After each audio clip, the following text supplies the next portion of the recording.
Okay.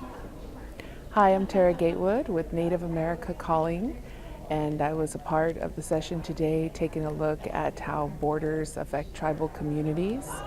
And it was really great to be able to see the panel, the diversity of folks who are here to present the side of the story. I think we still need more work in Native media to get the tribal side of this story and the issues that come up. We also, our community of broadcasting, we also want to hear from Indigenous peoples who are coming from the southern side of the border. I would love to hear more stories of the Indigenous people who are making that trip to come north and hear their stories. It was brought up in the panel, have you ever turned your microphones or covered the story of the people who are coming to one of the panelists? I think that was a great question that we need to hear more of that as well. It was also great to hear the leader from Tohono talking about the struggles that they go through in this. And so the more we can open up that story of what Indigenous peoples are facing on all aspects of this topic is really important. And we as journalists really need to make sure that we continue to cover this, not just when a large news item hits, but to continuously cover this and ask those questions. I think if nothing else, just hearing the amount of numbers, it makes you think a little bit more. I would like to hear more of what the struggles from the community and what people beyond tribal government face and in their daily lives. The leader talked about community members being concerned and what exactly they're facing. I'd really like to hear that story of what community members say and think about this, because that is another voice that is often left outside of any kind of coverage that comes on this. Well, I actually started as a photographer and then moved into print and then moved into broadcast. But I think just everything that I've done in trying to understand more about how worlds connect through communication, it definitely brought me to this point. And the point that I'm at now, it's really a celebrated time because we're a live program. We air nationally and we invite the general public to call in and participate, to also be a moment where we ask the general public to be a reporter along with us and ask these critical questions as well as make commentary.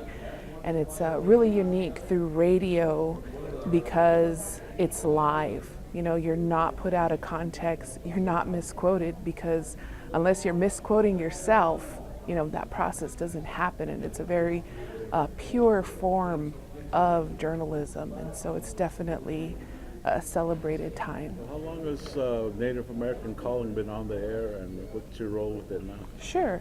I say we are 18 years old, and I'm currently the host and producer, and so I engage in conversations. We're on over 60 stations across the U.S. We're also on the internet, and so each day we take a different Native topic and open it up to the public. We also bring panelists on to help us get into that conversation or help answer large overriding questions that people have related to the topic. Today, when we sign on air, we're so diverse. There's so much that we all go through that every day the topic is important, and our staff looks at it in that way too, because not many opportunities are out there for this collective voice to be out there. And so every day has to be intense because these are our peoples. What you'd learn here at the conference, that our voice has been stifled for so long through the media that, you know, it's every day, and we do our best to try and cover anything and everything, because something that might touch a listener one day, another person is waiting for another topic to come on. And so we do a variety of serious news coverage. We also do culture, and then we also take a look at what do Indigenous people think about pop culture. And so it's all of them. Every day I come away learning more. And that's really, it's really an honor and a privilege that you're in a profession where your job is to learn and understand and help others understand. And so everyone.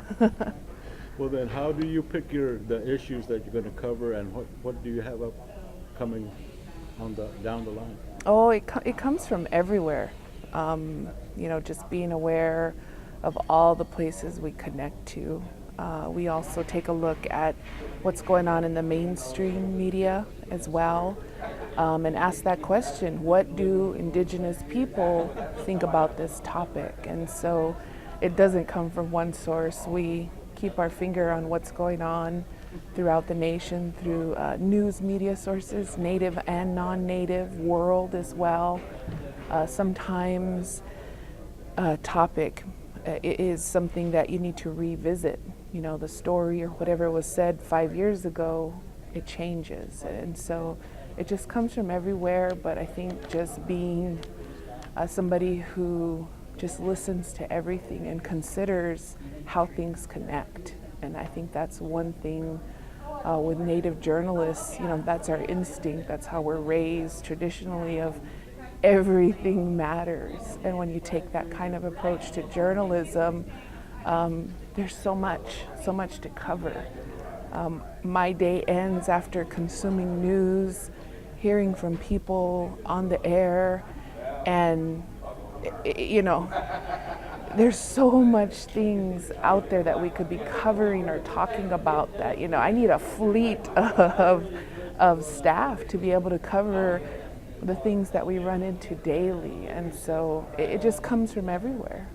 Well, tell us about what it takes to produce your show. Tell us about the research, the staff that you have, and preparation it takes, and maybe how many places it's aired. Okay. Well, we're on over 60 stations in the U.S., both in tribal communities as well as urban populations or universities. So it's a very diverse group of people who are tuning in. We also stream live online through our distributor, Native Voice One, and there's also stations that carry us online. Like here in Phoenix, Radio Phoenix is one that distributes the program. And so we reach a lot of folks. In terms of doing our different programs, there's many different levels as to how we prepare or produce a story or a show. And it comes from all kinds of different sources. Sometimes we are extending a conversation that began on one show and researching what somebody brought up. Other times it is witnessing what is happening in our world today. A lot of it comes from legislation that might be coming out. And the type of work that we do, it's really exciting that we have the ability to cover anything. So it's coming out of different sources. We still follow traditional journalism where researching, reporting, accessing documents, accessing different types of databases and sources. So we take what you do as a print broadcaster, you still follow that format, but the other element that we have is we bring in our listening audience. And so you get to you go through the whole process that you would as a reporter to get the story out, and then you begin the program and you get to hear that conversation that usually goes along with the different news stories that go out. So the newspaper goes out, you have no idea what people are saying once they're reading that story. That's kind of where our program signs onto the air, where this is what the people have to say. These are the type of reactions that somebody has to a news story. And so it kind of bridges that. And it's a very, very unique moment to hear how our Indigenous communities and people who are interested in Indigenous communities, how they connect to the stories that are going out there. And sometimes the program is about challenging the way a story went out. Well, we are on every day from 1 to 2 Eastern Time, and you can find it streaming online. And we have some really exciting things that we have in the works. of taking a look at what's going on with healthcare as well as education, and also some that I'm currently working on are talking about sovereignty issues. One that we really want to uncover is what is going on in Hawaii with the indigenous native people and identity, and the move to put them on the rolls and things like that. So there's always something going on. All right. Well, thank you for your time. Sure.